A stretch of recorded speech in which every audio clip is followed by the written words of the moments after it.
La tierra está girando por ti, susurrando vivo. Estamos conversando con Tony acerca de los bananos y estamos hablando acerca del banano orgánico y el convencional. ¿Qué tú nos decías en la sección anterior? Perfecto. El banano orgánico surge como una necesidad que tienen principalmente los países desarrollados de consumir fruta, no solo banano, fruta en sentido general, lo más libre de carga química. Y es la tendencia hoy día, por eso las áreas de banano orgánico en República Dominicana cada año han ido creciendo porque es lo que el mercado está pidiendo. Como yo decía anteriormente, nosotros tenemos que producir para el mercado. Entonces, tanto en banano orgánico como en banano convencional, existen unas listas máster de cosas permitidas para uno y para otro. Paino me preguntaba sobre si se podían usar sustancias químicas en banano orgánico. No deben usarse. O sea, cuando es orgánico, usted tiene unas certificaciones que tiene que respetar y además esa fruta es analizada periódicamente. O sea, ¿aquí en el país, antes de irse o allá cuando llega? Aquí y allá, mandan gente a revisarla en campo y la revisan también al momento de llegar al destino final. ¿Y no es muy costoso la producción orgánica por la cantidad de enfermedades que hay que no pueda tener la protección orgánica? Realmente los costos en orgánico se incrementan por una serie de factores. Por ejemplo, en el manejo de cigatoca hay que hacer mayor cantidad de aplicaciones aéreas y eso tiene un costo tanto del avión como de los productos. Si en banano convencional nosotros salimos con 16, 17 aplicaciones al año, en orgánico se pueden llegar a 30 aplicaciones al año. Con productos diferentes. Con productos orgánicos, lo que son para orgánico, aplicaciones orgánicas, y con productos convencionales autorizados, porque en los convencionales tampoco se puede usar lo que yo quiera. ¿Y en costo de producto es más caro el producto, aparte de la aplicación del manejo? ¿El mismo producto es más costoso? Bueno, el mismo producto, si es para convencional, tiene un precio y el orgánico son productos diferentes. Yo no puedo usar lo que uso en orgánico para convencional, ni viceversa. O sea, yo sí puedo usarlo de orgánico en convencional, sí, pero no puedo usarlo de convencional en orgánico. Ya. ¿Tú supiste que hubo un momento que en Europa descubrieron una molécula en los bananos orgánicos que después... De cuando en cuando pasa, y algunas veces se hace en el segundo semestre del año, que es cuando hay restricción de fruta para el mercado europeo, y se agarran de cualquier cosa para dejarnos la fruta aquí. O sea, yo algunas veces digo que hay sus manejos también en ese tipo de situaciones. Pasó con los vegetales chinos en el pasado, que cuando no querían se inventaba de que había una plaga, una cosa, y no lo dejaban acá. Entonces hay que ver qué tan cierto o no. Pero en este caso fue el producto que se usó para allá, el manejo final, que como orgánico, que tenía una certificación, y sin embargo que apareció en la cáscara. Pero bueno, vamos a hablar de la enfermedad propiamente dicho, que para eso fue que te invitamos, ¿verdad?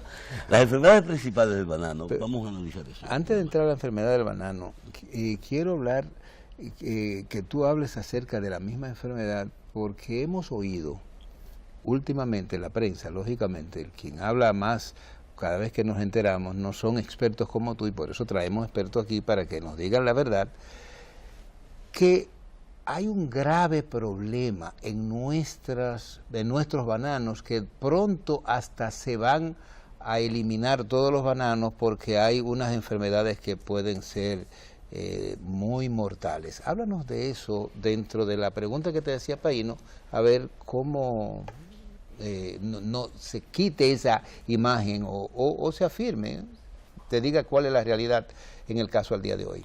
Bueno, al día de hoy la realidad es que hay una nueva raza de Fusarium oxysporum, que es la raza 4. El Fusarium oxysporum es el mal de Panamá, que fuera el Fusarium raza 1, que fue quien diezmó y se tuvieron que eliminar las plantaciones en el proyecto Manzanillo en los años 60 y pico. Afortunadamente, ese problema no está todavía en América, está en el continente asiático, está bastante lejos, aunque con el flujo de personas de hoy día, yo me imagino que en un tiempo pudiera llegarnos. Las autoridades ahí tienen que jugar su papel con las medidas cuarentenarias, con todo ese tipo de medidas que deben tomarse cuando hay amenaza de este tipo. De hecho, eso ha provocado incluso que ya un congreso importante del banano que se celebra cada 2 años, dentro de otros congresos que se celebran, no se esté haciendo en países bananeros, ahora se está haciendo en Miami. De hecho, yo acabo de regresar, hace que será un mes más o menos atrás, hubo un congreso de Corbana, y una de las cosas interesantes es que ya hay empresas que están trabajando en lo que es selección natural, en lo que es poner genes de resistencia, y aparentemente hay cosas promisorias sobre raza 4 ya, o sea, sobre fusarios raza 4. O sea que ya se está trabajando duro con eso. Se ha sido proactivo en esa dirección y probablemente cuando el problema no llegue a nosotros, Dios nos libre, podrá haber alternativas de sustitución porque los materiales que tenemos hoy día de igual manera fueron resistentes a fusarios raza 1 en una oportunidad, no lo van a hacer o no lo son a raza 4. Pero ya hay en camino materiales que aparentemente sí tienen resistencia o tolerancia a raza 4 y eso nos puede dar hasta cierto punto tranquilidad para el futuro. ¿Pero se ha encontrado ese fusarium aquí en el país? No, afortunadamente no, ni siquiera en las Américas, o sea, no está ni en Centro, ni en Sudamérica, o sea, no lo tenemos. Y todavía. No hay forma de que eso pueda llegar aquí traído por algún visitante. Eso siempre puede pasar. Es que son esporas, ¿verdad? Son hongos y hasta el viento lo transporta, ¿no? En este caso, más que un hongo es bacteria, pero... Es una bacteria. Pero, ¿qué digo? No deben dudarse de que pueda llegar en algún momento. Todavía no lo tenemos, gracias a Dios, ni siquiera en el área... Entonces hablaste del mal de Panamá, que fue una enfermedad peligrosa y que no tiene aparentemente remedio alguno, ¿verdad? No, sí se está trabajando en materiales tolerantes, que es una de las vías. Y esa era no la tenemos aquí. Y esa era la enfermedad que se decía que si llegaba iba a devastar todo. Exactamente. Bien. Bien. Eso quiere decir que debemos nosotros, nuestras autoridades cuarentenarias, tomar todas las medidas precautorias, porque estamos hablando de, como habíamos dicho al principio, de las otras enfermedades, de una actividad económica grande, con una actividad de generación de divisas, y de empleo de una gran en una zona que del país. se necesitan tanto, sí. Lógico. Bueno, pues Tony, dinos las otras enfermedades, las que ustedes están trabajando, combatiendo y que les causa problemas. Lo de las enfermedades en banano varía de país en país. Por suerte, para Dominicana, hay enfermedades catastróficas como es el moco.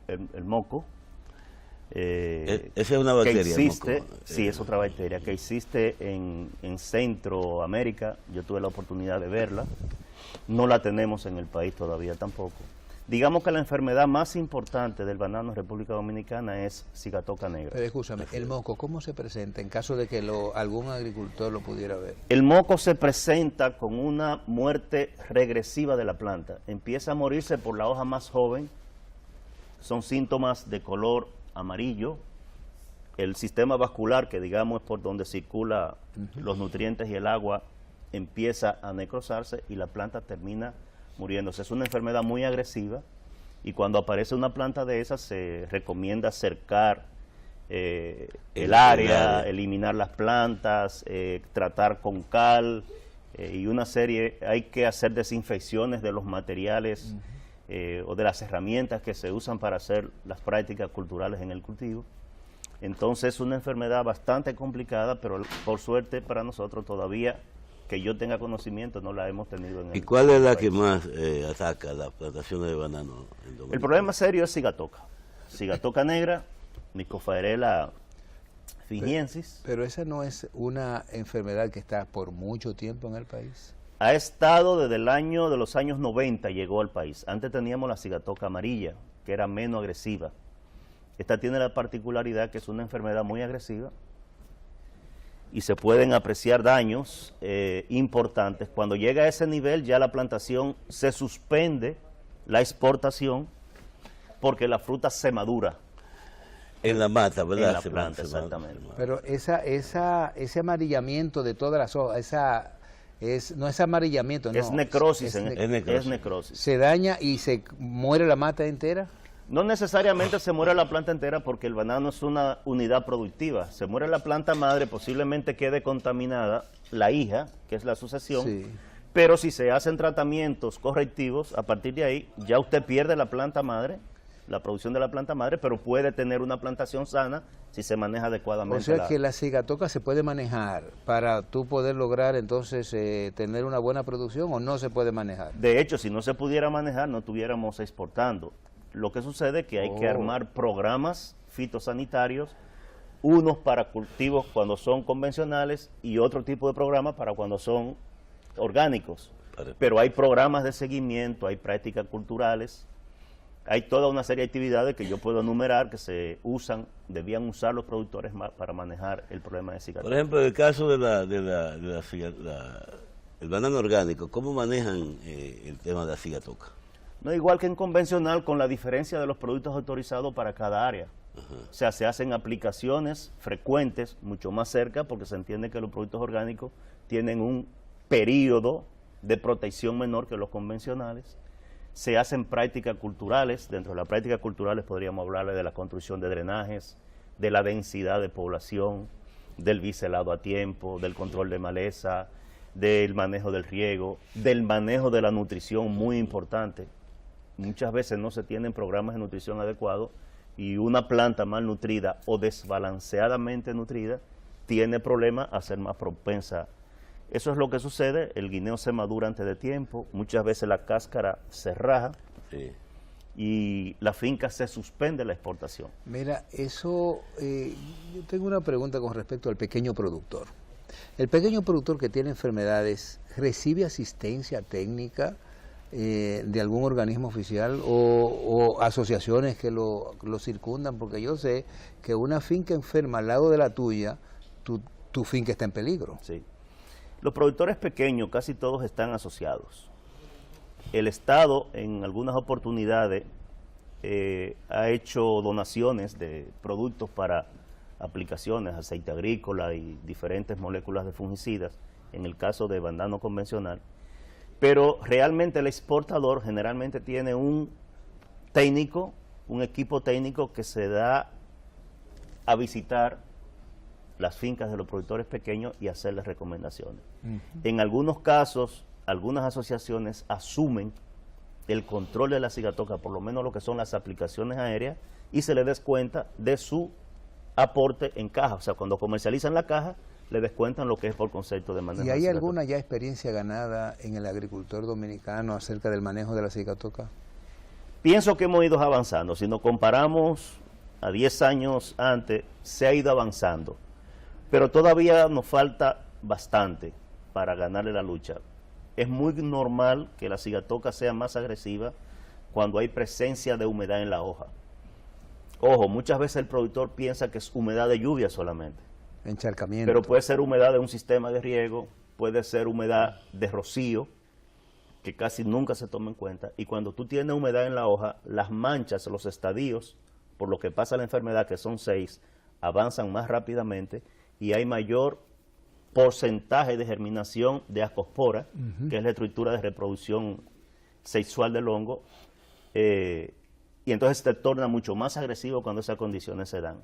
Y los productores no han entendido que hay que hacer aplicaciones preventivas cuando el problema todavía no es importante y no ir a curar, porque generalmente cuando se va a curar ya es tarde. Lo que tú estás diciendo es que la cigatoca es una enfermedad que la tenemos y se va a quedar. Toda la vida, no hay manera de que no haya cigatoca en banano. Lo que varía son los niveles. En una época de baja presión, de temperaturas altas, de baja humedad, de cero rocío, tú siempre vas a tener cigatoca, pero la incidencia es baja. Y posiblemente no haya que hacer grandes aplicaciones para manejar eso. Ahora, cuando se dan las condiciones, entonces ya tú no tienes incidencia, sino que de incidencia te pasa a severidad, que es cuando ya tú manejas más de 50 manchas por cada hoja de banano, manchas de la enfermedad, entonces ya ahí es muy difícil manejar. Y para la exportación, ¿ellos tienen algún análisis en Europa de que si tiene cigatoca no entra o si entra? ¿Hay algo? Esa es una responsabilidad local del exportador. El exportador tiene inspectores que visitan las fincas y normalmente no se debe exportar con una planta que no tenga 5 hojas como mínimo funcionales. Entonces, si no tiene las 5 hojas, lo que hace el exportador es, tú no calificas para exportar, le suspenden la exportación hasta que la finca puede ser recuperada nuevamente y tiene las condiciones ya para exportar. 5 hojas son la cantidad de hojas verdes, de material vegetal capaz de dar... Hojas funcionales. Funcionales hojas, para la fotosíntesis, crear solamente el por curiosidad, ¿verdad? ¿cuántas hojas debe tener una planta más o menos en óptima condición? Una planta de banano bien manejada, con buena nutrición, debe tener aparición por encima de 12 o 13 hojas. O sea, cuando sale la manzana, debía tener 12 a 13 hojas. Si la planta te manzanea, que se llama semana cero, cuando la manzana todavía está mirando hacia el cielo, sí, con 10 hojas ya tú estás en el límite. O sea, lo mínimo con lo que una planta debía parir es con 10 hojas para que en el proceso de llenado, que normalmente puede ir entre 9, 12 semanas, para que en ese proceso la planta tenga la oportunidad de perder 2 o 3 hojas y tú puedas llegar a cosecha con el número suficiente de hojas. Oye, Mira, yo quiero saber son una importantes. cosa, pues nos está terminando el tiempo de los bananos, y es que la manzana del banano, cuando termina de sacar madurar, de producir. el racimo, ¿verdad? Todavía queda una parte de la manzana. Me dicen que en otros países, pues eso todavía se consume. Los humanos consumen. ¿Qué tú sabes? La del banano tengo entendido que no. La que yo tengo conocimiento que se consume es la del rulo, de la musa corniculata. La del banano es muy amarga. Una vez hicieron intentos. Los productores, algunos lo usamos para producir material orgánico a partir de la manzana. O sea, se colectan, se hace compost, se hace... Escúchame, antes de terminar, porque ya nuestro tiempo terminó, sin embargo, hay un dato sobre el rulo. Me dicen que cuando se acabe todos los bananos, todas las musáceas, el rulo es la planta más resistente a cualquier enfermedad. ¿Es eso verdad? Eso es cierto. O sea, es una planta muy rústica, con un sistema radicular mucho más profundo que lo que son las otras musáceas, y con una gran ventaja que por lo menos a la cigatoca que tenemos hoy día, porque el hongo evoluciona, a la cigatoca que tenemos hoy día es resistente totalmente. O sea, esa es una gran Yo verdad. tengo entendido que tampoco la cigatoca ataca el plátano. Lo ataca en menos proporción, pero también depende de los materiales. Los FIAs, por ejemplo, son más tolerantes, que son materiales que hemos recibido de la Fundación Hondureña de Investigación Agropecuaria de Honduras. Esos son más tolerantes a cigatoca. Y finalmente, como ustedes son un sector empresarial ya de cierto nivel, los productores y exportadores de bananos, ¿cuáles son los resultados de esas empresas en términos organizacionales para responder a los problemas que se presentan a nivel de la producción, financiamiento, inundaciones, contacto de exportación y todo eso? ¿Funciona bien? Las cosas menores normalmente apoyan, o sea, lo que es nutrición. Hay una organización que los agrupa, ¿verdad? Hay varias, o sea, Dobanano es, digamos, el conjunto, pero luego existen una cantidad de asociaciones en la zona que, digamos, son los que rigen y apoyan de alguna manera al productor cuando se presentan situaciones. Aunque con la actual, fruto de las inundaciones, ya son palabras mayores, ya eso corresponde en este caso al gobierno central a través de sus instituciones crediticias, financieras, hacer el apoyo. Mira, nos quedan 5 minutos para tratar el tema de la reflexión, y la reflexión de hoy es sobre enfermedades. Vamos a mantener a Tony aquí por 5 minutos más para que nos acompañe en esa parte. ¿Te parece bien? Sí, vamos a hacer un breve detenimiento del programa para algún mensaje y volvemos enseguida, ¿no? Continuamos. Okay. La tierra está girando por ti, susurrando vivo por